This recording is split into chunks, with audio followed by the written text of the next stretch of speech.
Hari pertama yang menghapus senyum. Pernikahan itu seharusnya menjadi awal bahagia. Namun bagi Alia, itu adalah awal dari ujian panjang. Alia berdiri di depan rumah megah 3 lantai di kawasan elit Jakarta. Rumah dengan pagar emas tinggi menjulang dan halaman luas seperti hotel bintang 5. Ia menggenggam ujung gaunnya pelan, jantungnya berdebar. Di sampingnya berdiri suaminya, Arga. Arga adalah putra tunggal dari keluarga kaya raya. Ayahnya seorang pengusaha properti sukses, sedangkan ibunya dikenal sebagai sosialita terpandang.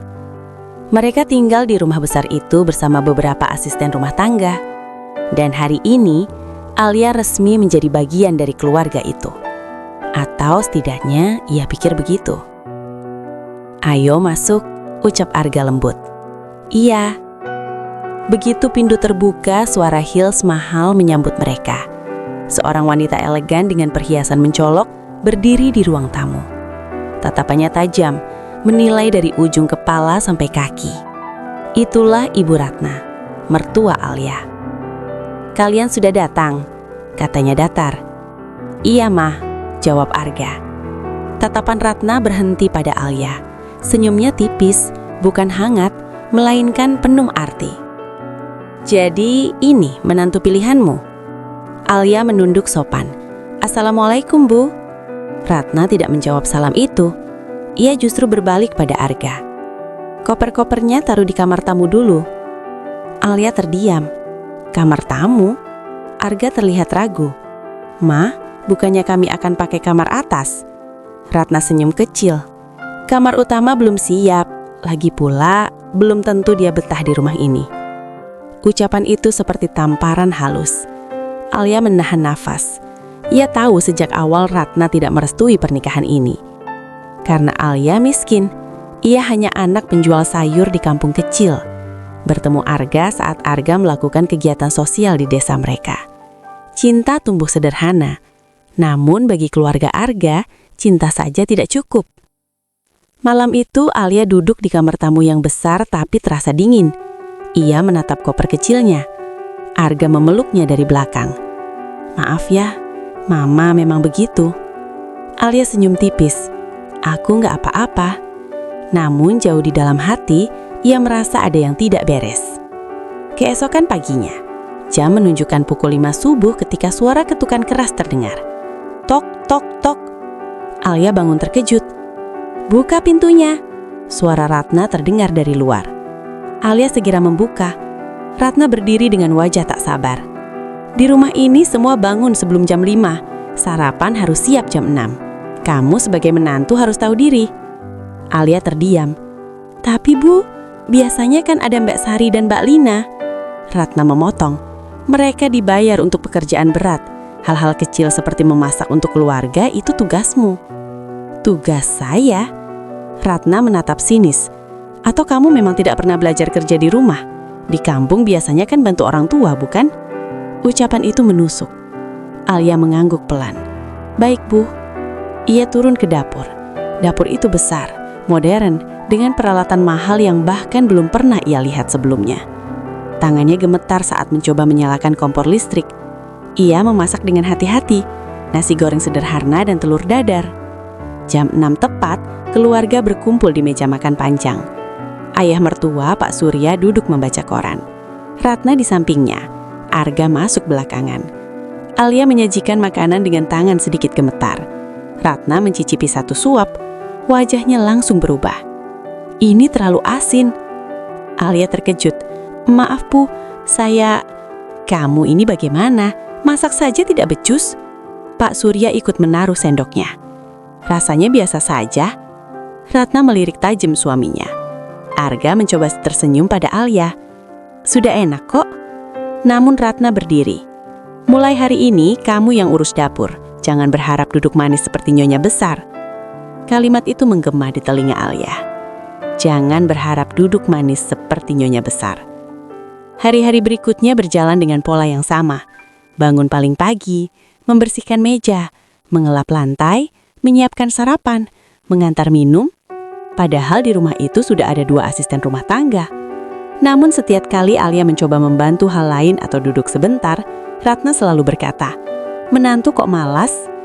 Suatu sore Alia sedang mencuci piring ketika Ratna memanggilnya. "Alia?" "Iya, Bu. Besok ada arisan sosialita di sini. Kamu jangan ikut duduk bersama kami." Alia terdiam. "Maksud Ibu?" "Kamu bantu di dapur saja. Penampilanmu tidak cocok untuk tamu-tamuku." Seperti tertimpa batu besar. Ia bukan dianggap istri Arga, ia hanya dianggap pembantu.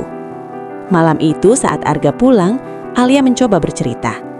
"Mas, menurut kamu aku ini apa di rumah ini?" Arga terdiam. "Kamu istriku. Tapi kenapa aku merasa seperti pembantu?" Arga menarik nafas panjang. "Mama memang keras, tapi lama-lama juga akan menerima." Alia senyum tipis. Namun jauh di dalam hati, ia merasa ada yang tidak beres. Keesokan harinya, arisan besar digelar. Puluhan mobil mewah terparkir di halaman. Para wanita berpakaian glamor memenuhi ruang tamu. Alia berdiri di dapur mengenakan celemek sederhana. Dari balik pintu, ia mendengar tawa dan percakapan. Salah satu tamu bertanya, "Ratna, mana menantumu yang baru?" Ratna tertawa kecil. "Oh, dia masih belajar menyesuaikan diri. Latar belakangnya sederhana sekali." "Anak orang kaya juga?" Ratna senyum tipis. "Tidak." Tawa kecil terdengar. Alia menunduk. Dadanya terasa sesak. Air matanya jatuh diam-diam. Di hari pertama menjadi istri, ia sudah kehilangan kehormatannya sebagai menantu. Dan ini baru permulaan. Saat harga diri dipertaruhkan di meja makan, sejak hari arisan itu, sesuatu di dalam diri Alia berubah. Ia masih bangun paling pagi, masih memasak, masih membersihkan rumah. Namun kini ia mengetukannya dengan perasaan yang berbeda. Bukan lagi semata-mata ingin diterima, tapi karena ia sedang menahan harga dirinya agar tidak hancur. Pagi itu, suasana meja makan terasa lebih tegang dari biasanya. Pak Surya duduk membaca berita bisnis di tablet. Ratna sibuk dengan ponselnya. Arga baru turun dari lantai atas. Alia menyajikan bubur ayam dan teh hangat. Ratna mencicipi 1 sendok lalu meletakkan sendoknya dengan bunyi cukup keras. "Kamu tahu tidak Alia, menjadi menantu di keluarga ini bukan cuma soal bisa masak." Alia menegang. "Maksud ibu, kamu harus punya kualitas, wawasan, pendidikan, kelas." Arga menghela nafas. "Ma," Ratna mengangkat tangan menghentikannya. "Mama cuma bicara fakta." Alia menggenggam ujung taplak meja pelan. "Saya memang tidak setinggi pendidikan orang-orang di sini, Bu, tapi saya akan belajar." Ratna tersenyum miring. "Belajar? Kamu pikir ini sekolah?" Pak Surya menatap istrinya sekilas. "Sudahlah Ratna." Namun Ratna belum selesai. "Kamu tahu kenapa Mama tidak setuju Arga menikahimu? Ruangan hening, karena kamu tidak seimbang dengannya. Arga lulusan luar negeri, punya jaringan luas. Sementara kamu, kata-kata itu menggantung di udara." Alia menunduk. "Saya hanya anak penjual sayur, Bu," jawabnya pelan. Ratna menyambutnya cepat. "Nah, kamu sadar." Seperti palu yang menghantam meja. Arga berdiri. "Cukup, Mah, aku menikahinya karena aku mencintainya." Ratna menatap tajam. Cinta tidak mengangkat martabat keluarga. Alia merasakan dadanya panas, bukan karena marah, tapi karena malu. Dan untuk pertama kalinya, ia merasa benar-benar kecil. Siang harinya, Alia sedang menyiram tanaman di halaman ketika 2 tetangga datang berkunjung. Mereka wanita sosialita yang sering berkumpul dengan Ratna. "Alia ya?" Salah satu dari mereka bertanya. "Iya Tante, kamu sekarang tinggal di sini?" "Iya." Wanita itu tersenyum tipis. "Beruntung sekali kamu." Alia tersenyum sopan. Wanita lainnya berbisik cukup keras untuk terdengar. "Iya, dari kampung langsung naik kelas." Keduanya tertawa kecil. Alia pura-pura tidak mendengar, namun setiap kata terasa seperti duri. Malam itu Arga pulang lebih larut dari biasanya. Ia terlihat lelah. Alia menyiapkan makan malam dan duduk menunggunya. "Mas, capek?" Arga mengangguk. Rapat panjang. Ia memandang Alia lama. "Kamu kenapa? Kelihatan murung." Alia ingin berkata jujur, ingin menangis, ingin mengadu, tapi ia justru tersenyum. "Enggak apa-apa." Arga memegang tangannya. "Mama bilang apa lagi?" Pertanyaan itu membuat Alia terdiam. "Mas, kalau suatu hari aku benar-benar nggak kuat, kamu bakal tetap di pihakku?" Arga terkejut. Alia, kamu istriku. Itu bukan jawaban. Arga menghela nafas panjang. Aku akan berusaha adil. Adil. Bukan membela, bukan melindungi. Adil. Jawaban itu terasa menggantung. Beberapa hari kemudian, sebuah kejadian membuat keadaan semakin buruk. Pagi itu, Ratna memanggil Alia dengan suara keras. Alia, kesini. Alia bergegas ke ruang keluarga. Ratna berdiri di depan vas kristal mahal yang pecah di lantai. Kamu yang bersihkan ruang ini tadi pagi? Iya, Bu. Kamu cerobos sekali. Ini vas dari Italia. Alia berkeguning. Saya tidak menyentuh vas itu, Bu. Ratna tertawa kecil tanpa humor. Jadi kamu mau bilang Mama yang menjatuhkannya? Tidak, Bu. Saya hanya... Jangan membantah. Suara itu menggema. Para asisten rumah tangga hanya menunduk. Ratna menunjuk pecahan kaca. Bersihkan dan ganti kerugiannya. Alia menelan ludah. Ganti, Bu. Harganya ratusan juta. Dunia seperti berhenti. Ratusan juta. Itu bahkan lebih dari harga rumah orang tuanya di kampung. Saya tidak punya uang sebanyak itu, Bu. Ratna menyilangkan tangan. Maka bekerjalah lebih keras. Kata-kata itu menusuk. Bukan hanya tuduhan, tapi ancaman. Malamnya, Alia duduk sendirian di kamar. Air matanya jatuh tanpa suara. Ia teringat wajah ibunya di kampung. Wajah yang penuh harap saat melepasnya menikah. Ibu cuma ingin kamu bahagia, Nak. Bahagia. Ia merasa seperti pelayan tak dibayar. Bukan istri, bukan menantu. Hanya orang miskin yang kebetulan masuk rumah mewah. Pintu kamar terbuka. Arga masuk. Kamu belum tidur? Alia cepat menghapus air mata. Mas, soal vas tadi aku sudah dengar dari Mama. Kamu percaya aku? Arga terdiam sebentar. Vas itu memang sering goyah. Mungkin jatuh sendiri. Mungkin. Arga mendekat. Aku tidak ingin memperbesar masalah. Jawaban itu lagi-lagi membuat hati Alia tenggelam. Ia butuh pembelaan, bukan penghindaran. Hari demi hari, tekanan semakin terasa. Ratna mulai memberikan tugas-tugas kecil yang sebenarnya bisa dilakukan pembantu. Menyetrika bajunya secara khusus, mengantar tas ke mobil, bahkan memilihkan sepatu sebelum ia pergi. Suatu sore saat Alia sedang membantu Ratna mengenakan gelang emasnya, Ratna berkata pelan, "Kamu tahu kenapa Mama melakukan ini?" Alia diam. "Agar kamu sadar posisi." Posisi? Sebagai apa? Ratna melanjutkan, "Di rumah ini, kamu belum pantas disebut nyonya. Jadi, jalani saja peranmu. Peranmu, bukan sebagai istri, bukan sebagai menantu, tapi sebagai pembantu." Kata itu akhirnya terucap jelas. Dan saat itulah sesuatu di dalam Alia mulai berubah. Ia mungkin miskin, ia mungkin sederhana, tapi ia bukan tidak berharga. Dan suatu hari nanti, ia akan membuktikan bahwa harga dirinya tidak bisa dibeli dengan emas atau rumah megah. Babak baru dalam hidupnya perlahan mulai terbentuk. Dan meja makan yang selama ini menjadi tempat ia dipermalukan akan menjadi saksi perubahan besar. Ketika kesabaran mulai retak. Kesabaran itu seperti benang tipis. Jika ditarik terus-menerus, ia tidak akan menguat, ia akan putus. Dan Alia mulai merasakan retakan itu. Sudah hampir 2 bulan ia tinggal di rumah megah itu. Rutinitasnya tidak berubah. Bangun sebelum subuh, menyiapkan sarapan, membersihkan meja makan, mengantar kopi ke ruang kerja Pak Surya, menyiapkan tas Ratna sebelum arisan. Semua dilakukan tanpa keluhan. Namun perlakuan Ratna semakin terasa disengaja. Pagi itu Ratna duduk di meja makan sambil menatap Alia yang berdiri di dekat dapur. "Alia?" "Iya, Bu." "Nanti sore ada tamu penting, rekan bisnis Papa Arga. Kamu jangan ikut duduk." Alia mengangguk. "Baik, Bu. Dan tolong jangan pakai pakaian yang mencolok. Pakai yang sederhana saja, supaya tidak mempermalukan keluarga." Kalimat itu kembali menghantam. Alia hanya tersenyum tipis. "Iya, Bu." Arga yang duduk di sana menatap istrinya sekilas lalu kembali ke ponselnya. Tidak ada bantahan, tidak ada pembelaan. Dan itulah yang paling menyakitkan. Sore hari tamu penting itu datang. Seorang pria parubaya bersama istrinya. Mereka terlihat elegan dan berwibawa. Alia membantu menyiapkan teh dan kue di dapur. Ia mengenakan dress polos sederhana sesuai permintaan Ratna. Saat ia membawa nampan ke ruang tamu, langkahnya terhenti ketika mendengar percakapan itu. "Arga sudah menikah, Ratna?" tanya istri tamu. "Sudah." "Mana menantumu?" Ratna tersenyum tipis. Dia belum terbiasa dengan acara seperti ini." Alia berdiri membeku di balik pintu. Belum terbiasa? Atau memang tidak ingin diperkenalkan? Tiba-tiba Arga melihatnya. "Alia, sini." Semua mata menoleh.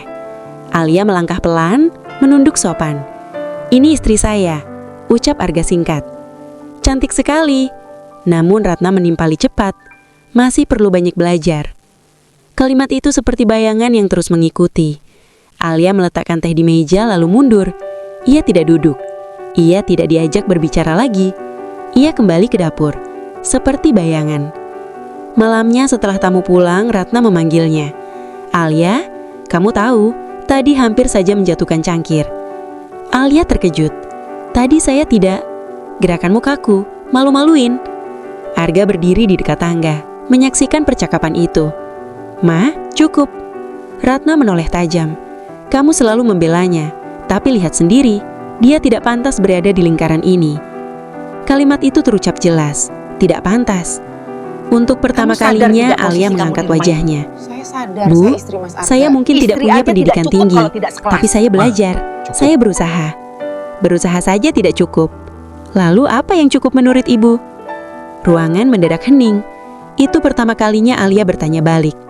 Ratna menatapnya lama. Lahir di keluarga yang tepat. Jawaban itu seperti vonis, dan sesuatu di dalam hati Alia benar-benar retak. Malam itu di kamar, Alia tidak menangis. Ia duduk di tepi tempat tidur, menatap langit-langit. Arga masuk dan duduk di sampingnya. "Kamu jangan terlalu dipikirkan." Alia tertawa kecil, getir. "Mas, menurut kamu aku ini beban?" Arga terdiam. "Aku cuma tidak ingin konflik dengan Mama. Jadi lebih baik aku yang menanggung semuanya?" Arga berdiri, berjalan menjauh beberapa langkah. "Alia, kamu tahu aku terjepit, dan aku tidak." Kalimat itu menggantung di udara. Untuk pertama kalinya suara Alia terdengar tegas. "Aku tidak menikah untuk jadi pembantu, Mas." Arga memijak pelipisnya. "Mama hanya butuh waktu. Sudah 2 bulan." Arga tidak menjawab. Dan malam itu jarak di antara mereka terasa lebih lebar dari sebelumnya. Beberapa hari kemudian kejadian kecil kembali menyulit api. Ratna mengadakan makan malam keluarga besar. Saudara-saudara datang lengkap dengan anak-anaknya. Alia bekerja sejak pagi tanpa henti. Memasak, menata meja, memastikan semuanya persempurna. Saat semua orang duduk makan, salah satu sepupu Arga berkata sambil tertawa, "Ini menantu baru ya? Kok lebih sibuk di dapur daripada duduk di sini?" Ratna menjawab enteng, "Ya, dia memang lebih cocok di dapur." Tertawa kecil terdengar. Alia berdiri kaku membawa sup. Tangannya gemetar. Sup itu hampir tumpah. Dan disitulah kesabarannya benar-benar di ujung. Ia meletakkan bangkuk perlahan lalu menatap Ratna. "Bu, boleh saya bicara sebentar?" Ratna mengangkat alis. "Sekarang?" "Iya." Semua mata tertuju pada mereka.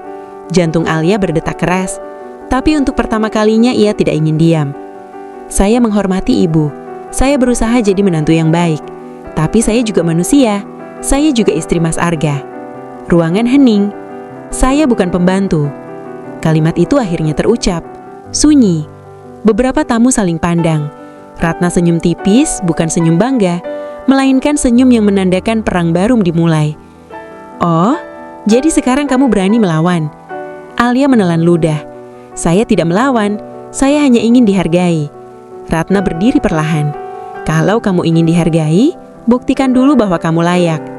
Ucapan itu seperti tantangan. Dan Alia sadar ini bukan lagi soal kesabaran.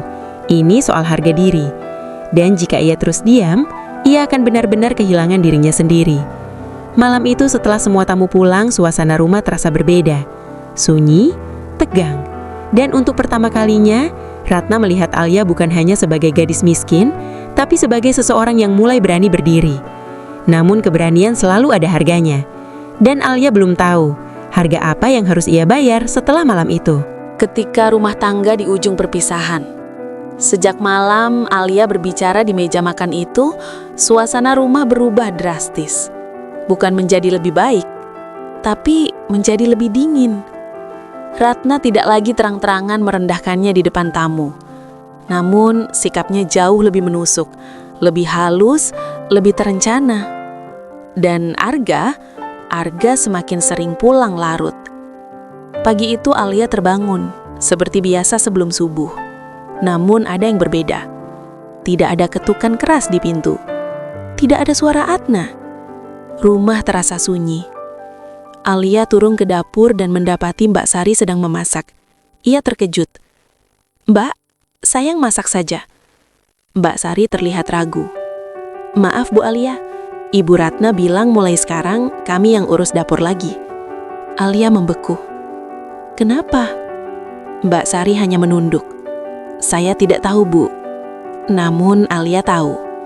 Ia sedang digeser. Bukan lagi dianggap pembantu, tapi juga bukan dianggap menantu. Ia seperti tamu yang tidak diinginkan. Siang harinya Ratna memanggilnya ke ruang keluarga. Kamu duduk. Nada bicaranya formal. Alia duduk perlahan. Kamu merasa sudah cukup membuktikan diri. Alia menatap mertuanya dengan tenang.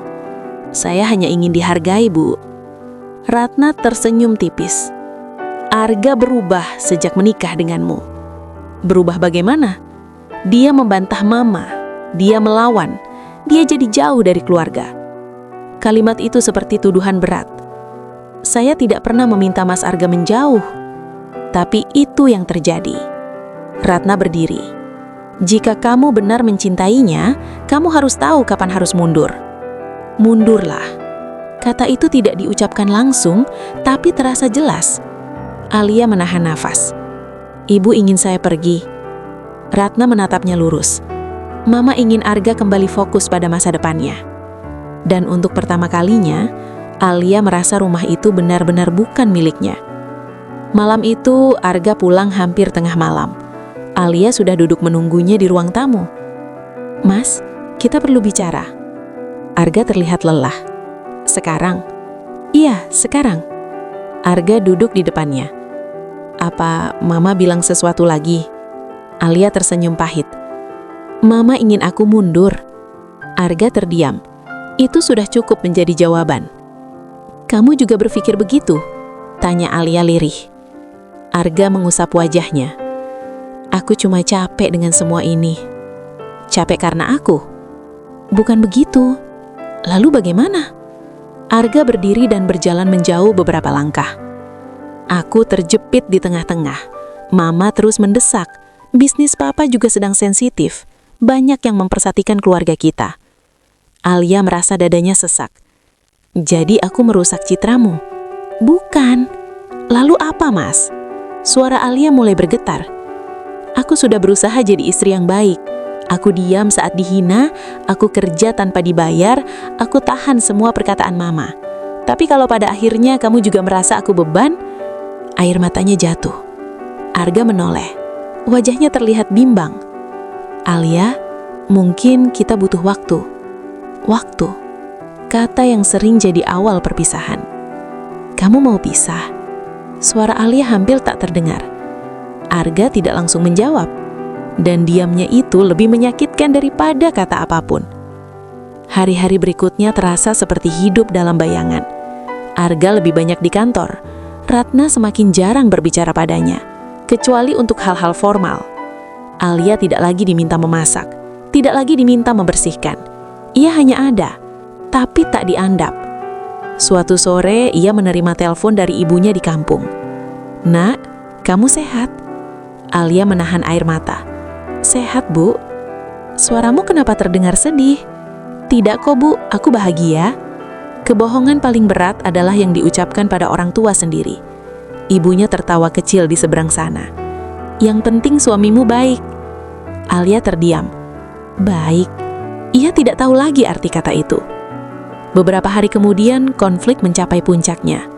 Malam itu Arga pulang dan langsung masuk kamar tanpa bicara. Alia mengikutinya. Mas, kamu menghindar dariku. Aku cuma capek. Kamu sudah tidak pernah bicara lagi denganku? Arga berbalik badan. Kamu maunya apa, Alia? Pertanyaan itu seperti tamparan. Aku cuma mau kamu berdiri di sampingku. Aku sudah berusaha. Tidak cukup. Untuk pertama kalinya, suara Alia meninggi. Aku sendirian di rumah ini, Mas, setiap hari. Arga menatapnya dengan emosi campur aduk. Kamu pikir aku tidak tertekan? Mama terus menyalahkanku. Papa mempertanyakan keputusanku. Semua orang menganggap aku gegabah menikahimu. Kalimat itu membuat dunia Alia runtuh. Jadi mereka menganggap aku kesalahan. Arga terdiam. Dan sekali lagi, diamnya menjadi jawaban. Alia mundur satu langkah. Jadi ini kenyataannya. Ia bukan hanya tidak diterima oleh mertua. ia juga menjadi beban bagi suaminya sendiri. Malam itu Alia mengemas beberapa pakaian ke dalam koper kecilnya. Arga melihatnya dari pintu. "Kamu mau kemana?" "Aku butuh waktu."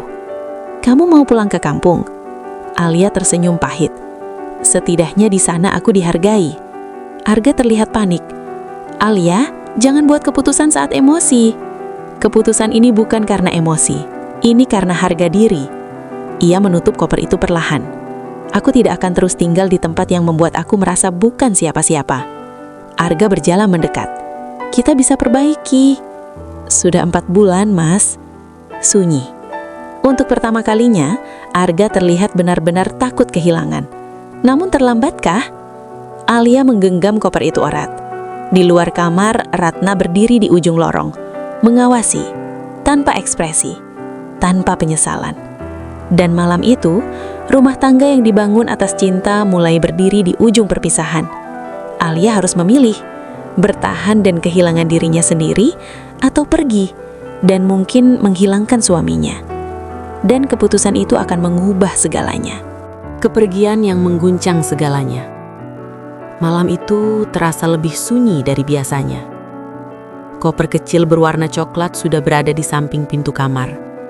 Alia berdiri memandang sekeliling ruangan yang selama ini ia tempati. Bukan sebagai istri, tapi seperti tamu yang menunggu waktu untuk pergi. Aku tidak mau tinggal Arga di tempat masih yang berdiri membuatku beberapa merasa tidak langkah berharga. darinya. Jangan pergi. "Alia, Kalau kamu tidak bisa berdiri jangan di sampingku, pergi." setidaknya jangan berdiri Suara di itu depanku. terdengar lebih lemah dari biasanya. Alia menatapnya lama. Ada cinta di sana, tapi juga keraguan. "Mas, aku pergi bukan karena tidak cinta." "Lalu karena apa?" "Karena aku mulai tidak mencintai diriku sendiri." Kalimat itu membuat Arga terdiam. "Aku tidak mau hidup di tempat yang setiap hari membuatku kecil." Arga mendekat. "Aku bisa berubah." Alia tersenyum tipis. "Yang harus berubah bukan cuma kamu." Di ujung lorong, Ratna masih berdiri, diam, mengawasi. Seolah ini adalah hasil yang sudah ia perkirakan. Alia berjalan melewati mertuanya. "Ibu?" Ratna tidak menjawab. "Saya tidak pernah ingin jadi beban keluarga ini." Ratna akhirnya bersuara, dingin dan datar. "Keputusan yang bijak." Itu saja. Tidak ada penahanan, tidak ada penyesalan. Dan disitulah hati Alia benar-benar menutup pintunya. Mobil taksi membawanya meninggalkan rumah besar itu. Arga tidak ikut turun mengantar sampai luar pagar. Ia hanya berdiri di teras, kebingungan di antara istri dan ibunya. Dan untuk pertama kalinya, Alia merasa benar-benar sendiri. Perjalanan menuju kampung memakan waktu berjam-jam. Di dalam bus, Alia memandangi jalanan gelap. Air matanya jatuh tanpa suara. Ia gagal. Setidaknya itu yang ia pikirkan. Gagal jadi menantu baik. Gagal jadi istri yang cukup kuat.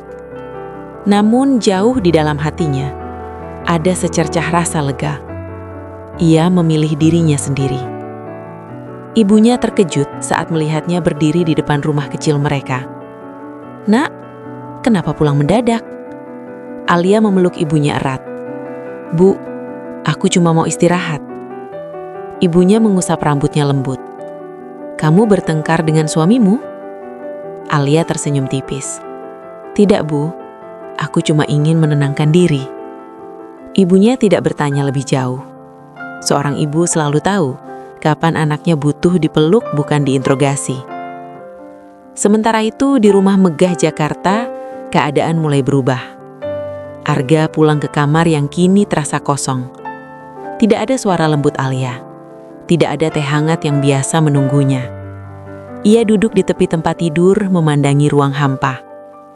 Ratna masuk tanpa mengetuk. "Sudah pergi?" "Iya." Ratna mengangguk pelan. "Itu yang terbaik." "Untuk siapa?" "Untuk masa depanmu." Arga berdiri. "Ma, aku menikahinya bukan untuk proyek keluarga. Aku menikahinya karena aku mencintainya." Ratna menatapnya datar. "Kalau begitu, Kenapa kamu biarkan dia pergi? Pertanyaan itu menghantam. Arga tidak punya jawaban. Karena mungkin ia memang terlalu lemah untuk melawan. Beberapa minggu berlalu, Alia mulai membantu ibunya berjualan sayur lagi. Pagi-pagi ia ikut ke pasar. Tangannya kembali terbiasa dengan aktivitas sederhana. Orang-orang kampung menyambutnya hangat. Tidak ada yang memandang rendah. Tidak ada yang mengukur harga dirinya dengan uang. Suatu pagi, seorang pelanggan berkata, "Kamu kelihatan lebih segar sekarang, Li." Alia tersenyum kecil. Mungkin benar, ia memang belum bahagia, tapi ia merasa lebih hidup. Di Jakarta, Arga mulai merasakan dampaknya. Ia kehilangan fokus di kantor. Rapat-rapat penting terasa kosong. Suatu malam, Pak Surya memanggilnya ke ruang kerja. "Kamu tidak seperti biasanya." Arga menghela nafas. "Aku kehilangan Alia, Pak." Pak Surya menatapnya tajam. "Kehilangan atau kamu sendiri yang membiarkan dia pergi?" Pertanyaan itu terasa familiar. Apa Papa juga berpikir dia tidak pantas untuk keluarga ini? Pak Surya diam sejenak. Papa tidak pernah menilai orang dari asalnya. Arga Nilai terkejut. seseorang tidak ditentukan dari Lalu kenapa keluarganya, Papa diam selama tapi dari ini? sikapnya. Arga, Karena Papa menjadi pikir kepala kamu keluarga cukup berarti dewasa berani mengambil untuk menjaga sikap. rumah tanggamu sendiri. Kalimat itu seperti tamparan keras. Arga menyadari satu hal. Selama ini ia terlalu sibuk mencari keseimbangan sampai lupa berdiri tegas. Sementara itu, Ratna mulai merasakan rumah yang berbeda. Tidak ada lagi suara langkah ringan Alia di pagi hari. Tidak ada teh hangat yang disiapkan dengan penuh perhatian. Mbak Sari memasak seperti biasa, namun rasanya tidak sama. Suatu sore, Ratna duduk sendirian di ruang tamu. Ia melihat foto pernikahan Arga dan Alia di meja. Untuk pertama kalinya, ia memperhatikan senyum Alia di foto itu. Tulus, tidak dibuat-buat. Dan entah kenapa, ada rasa tidak nyaman di dadanya. Namun gengsinya terlalu tinggi untuk mengakui. Sebulan berlalu, tidak ada kabar dari Arga. Tidak ada telepon, tidak ada pesan. Alia mulai menerima kenyataan bahwa mungkin kisahnya sudah selesai. Suatu malam, ia duduk di teras rumah kecilnya menatap langit penuh bintang. Ibunya duduk di sampingnya. Masih menunggu dia. Alia tersenyum pahit. "Aku tidak tahu, Bu." Ibunya menggenggam tangannya. Kalau dia laki-laki yang baik, dia akan datang. Dan jauh di kota besar itu, Arga akhirnya membuat keputusan. Ia berdiri di depan ibunya. "Mah, aku akan menjemput Alia." Ratna menatapnya tajam. "Kamu memilihnya." "Aku memilih istriku." Sunyi. Dan untuk pertama kalinya, Arga berdiri tegak tanpa ragu. Namun Ratna belum berkata apa-apun. Dan Alia belum tahu bahwa badai yang lebih besar justru akan datang setelah ini. Karena kembali bukan berarti selesai. Kadang kembali justru membuka luka yang lebih dalam. Kepulangan yang tidak lagi sama. Pagi itu di kampung terasa lebih cerah dari biasanya. Alia baru saja selesai membantu ibunya menata sayuran ketika sebuah mobil hitam mengkilap berhenti di depan rumah kecil mereka. Beberapa tetangga langsung berbisik-bisik. Mobil seperti itu jarang masuk ke gang sempit desa mereka. Jantung Alia berdegup kencang saat pintu mobil berbuka. Arga turun, masih dengan kemeja rapi dan wajah yang sama, wajah yang dulu membuatnya berani meninggalkan kampung demi cinta. Ibunya menoleh ke arah Alia. "Itu suamimu, Nak." Alia menelan ludah. Arga melangkah mendekat, sedikit canggung. "Alia?" Namanya terdengar berbeda ketika diucapkan setelah 1 bulan tanpa kabar. "Apa kabar, Mas?" tanya Alia pelan. Arga terdiam sejenak, melihat tangan Alia yang kini lebih kasar karena membantu ibunya setiap hari. "Aku datang untuk menjemputmu." Kalimat itu langsung membuat udara terasa lebih berat. Ibunya mempersilahkan Arga masuk. Mereka duduk di ruang tamu sederhana dengan kursi kayu dan meja kecil. Tidak ada marmer, tidak ada lampu kristal, hanya rumah yang penuh kehangatan. "Alia, aku salah," ucap Arga akhirnya. Alia menatapnya lurus. Salah karena membiarkanku pergi, atau salah karena tidak pernah benar-benar membelaku? Pertanyaan itu membuat Arga tak langsung menjawab.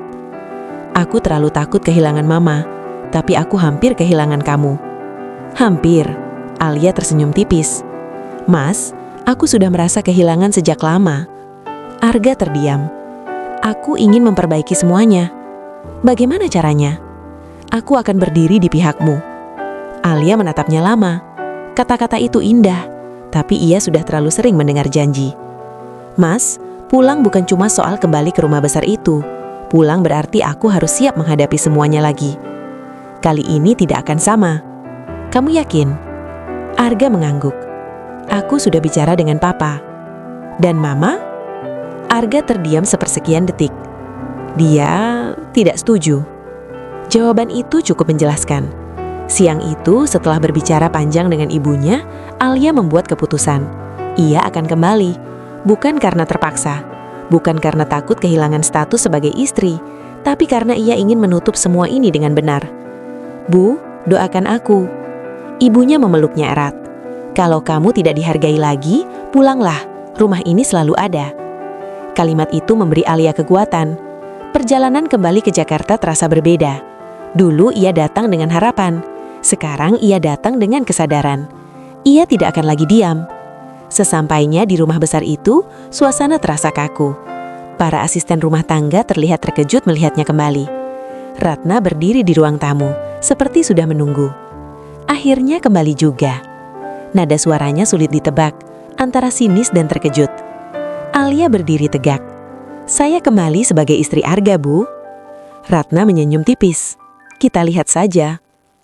Arga berdiri di samping Alia. Kali ini lebih dekat dari sebelumnya. Ma, Alia tidak akan lagi diperlakukan seperti pembantu. Ruangan langsung hening.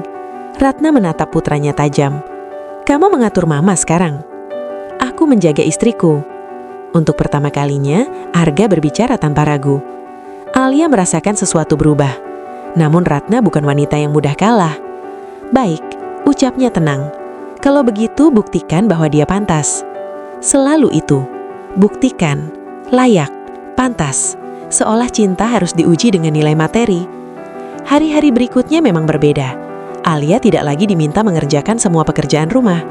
Namun Ratna bersikap lebih formal, dingin. Setiap makan malam, suasana seperti rapat bisnis. Suatu malam, Ratna berkata di meja makan, minggu depan ada acara besar perusahaan. Semua pasangan direksi akan hadir. Arga menoleh pada Alia. Ratna melanjutkan, kalau kamu ikut, jangan sampai mempermalukan keluarga. Alia menyenyum tenang. Saya akan datang sebagai istri Arga, Bu, bukan sebagai bayangan. Ratna terdiam. Malam itu di kamar, Arga memeluk Alia. Aku bangga kamu kembali. Alia menatapnya. Mas, aku kembali bukan untuk membuktikan diri pada mama. Lalu untuk apa? Untuk membuktikan pada diriku sendiri bahwa aku tidak selemah yang mereka kira. Arga senyum kecil. Namun jauh di dalam hati Alia, ia tahu ini belum selesai. Acara perusahaan itu akan menjadi medan baru, tempat semua orang menilai, tempat harga diri kembali diuji. Dan kali ini, ia tidak akan membiarkan siapapun merendahkannya. Di ruang tamu, Ratna duduk sendirian malam itu. Ia memandangi langkah Alia yang kini lebih mantap, tidak lagi tertunduk, tidak lagi gemetar. Dan untuk pertama kalinya, Ratna mulai merasa bahwa gadis yang dulu ia anggap tidak pantas itu mungkin bukan lawan yang mudah. Namun harga dirinya terlalu tinggi untuk mengakui.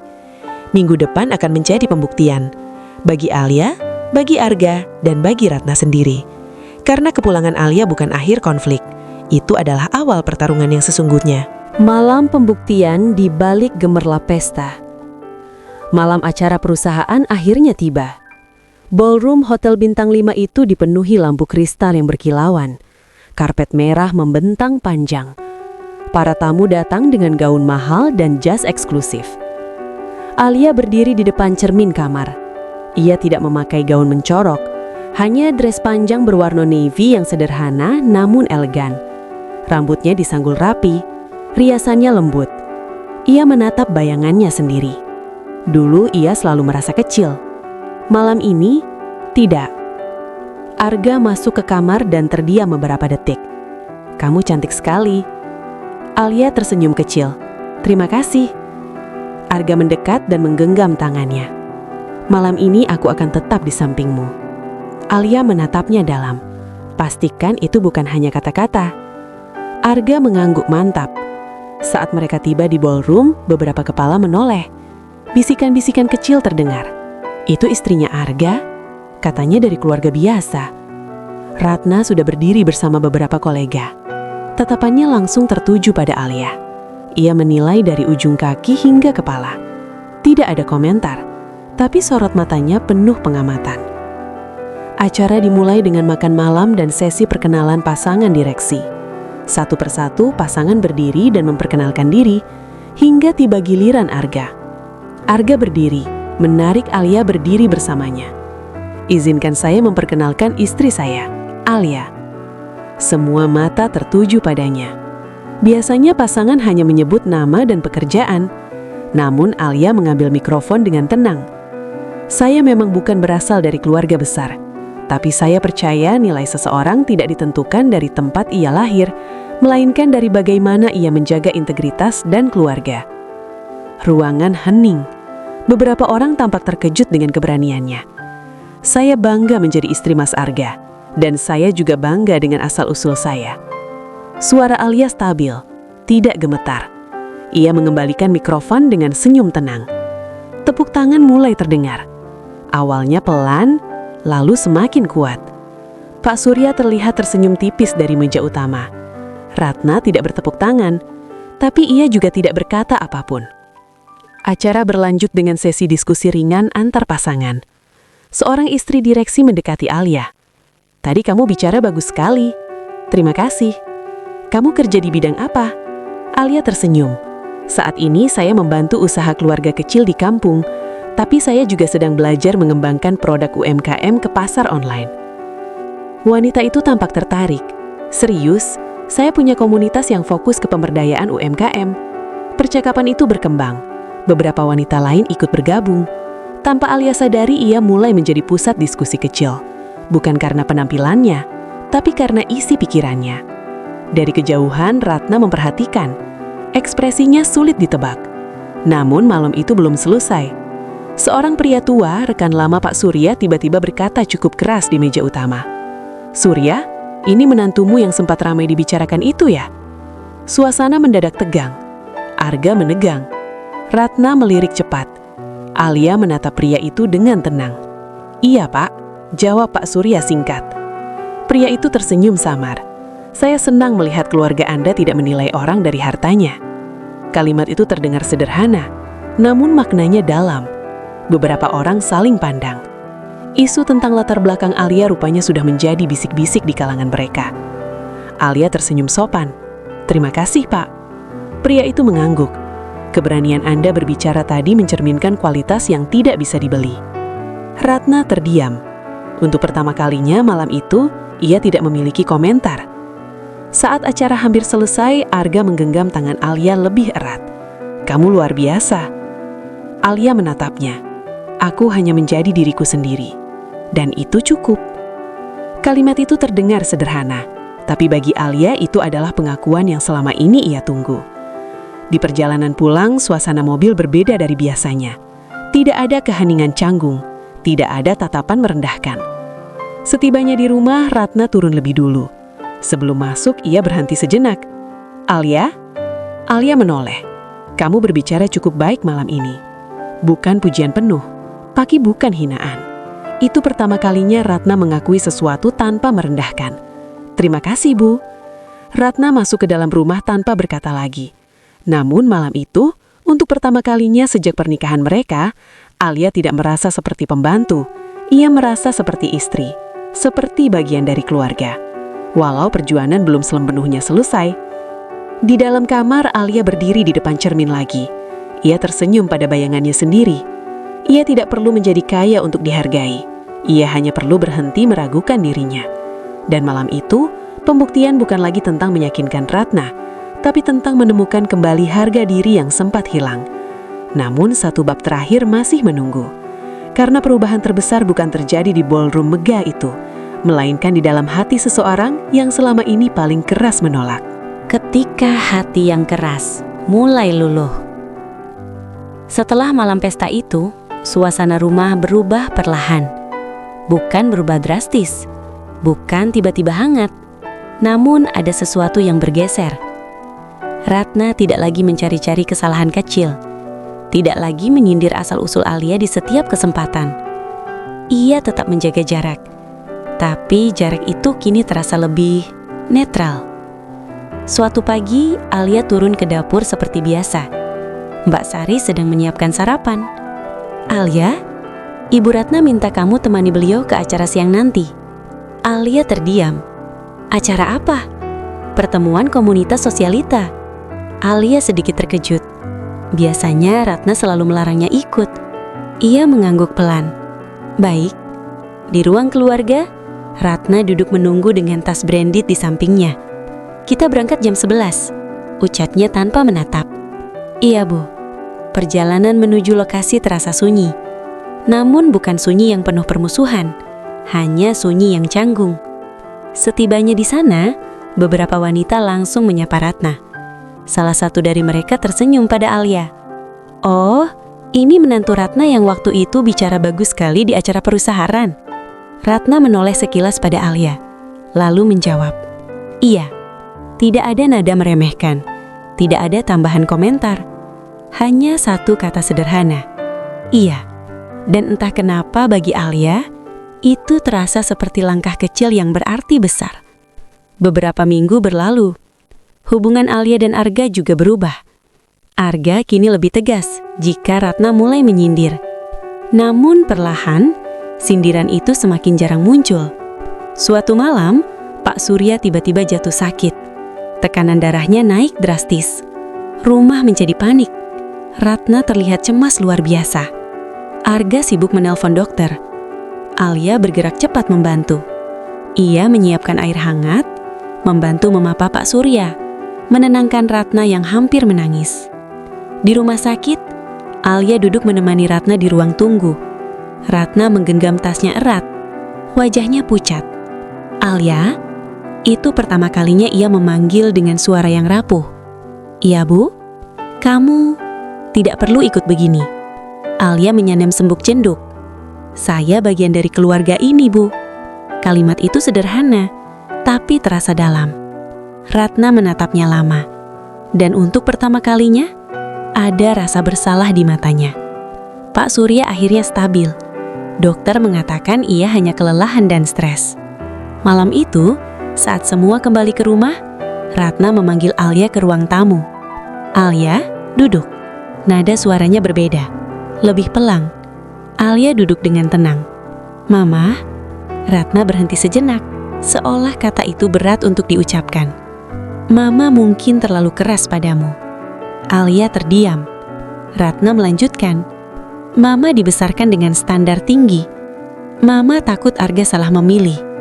Air mata tipis terlihat di sudut matanya. "Tapi malam ini, Mama melihat sesuatu." "Apa, Bu?" "Kamu tetap tinggal saat keadaan sulit. Kamu tidak lari."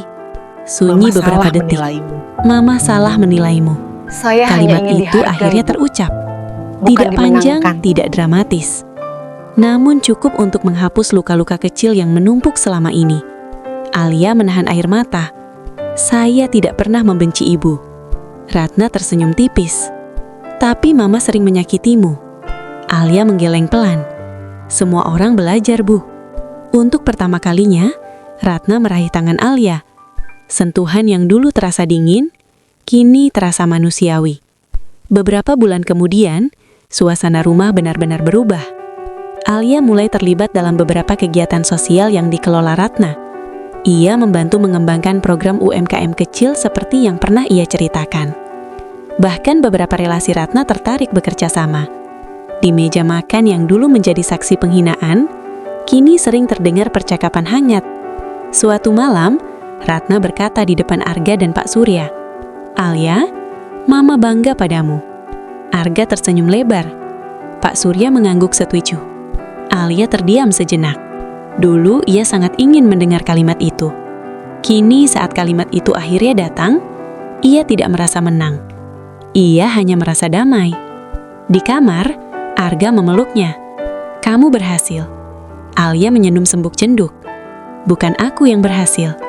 Lalu siapa? Kita. Arga mengusap rambutnya lembut. Aku hampir kehilangan kamu waktu itu. Alia menatap Arga.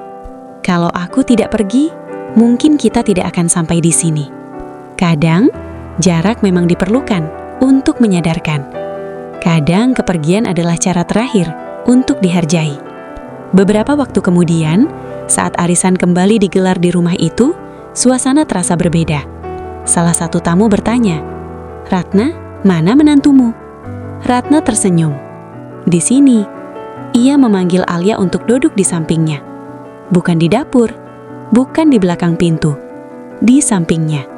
Dan saat lawa ringan terdengar di ruang tamu, Alia menyadari satu hal. Ia tidak pernah benar-benar membutuhkan pengakuan orang lain. Yang ia butuhkan adalah keberanian untuk mempertahankan harga dirinya. Kini ia bukan lagi dianggap pembantu, bukan lagi bayangan. Ia adalah istri. Ia adalah menantu. Ia adalah dirinya sendiri. Dan itu sudah cukup.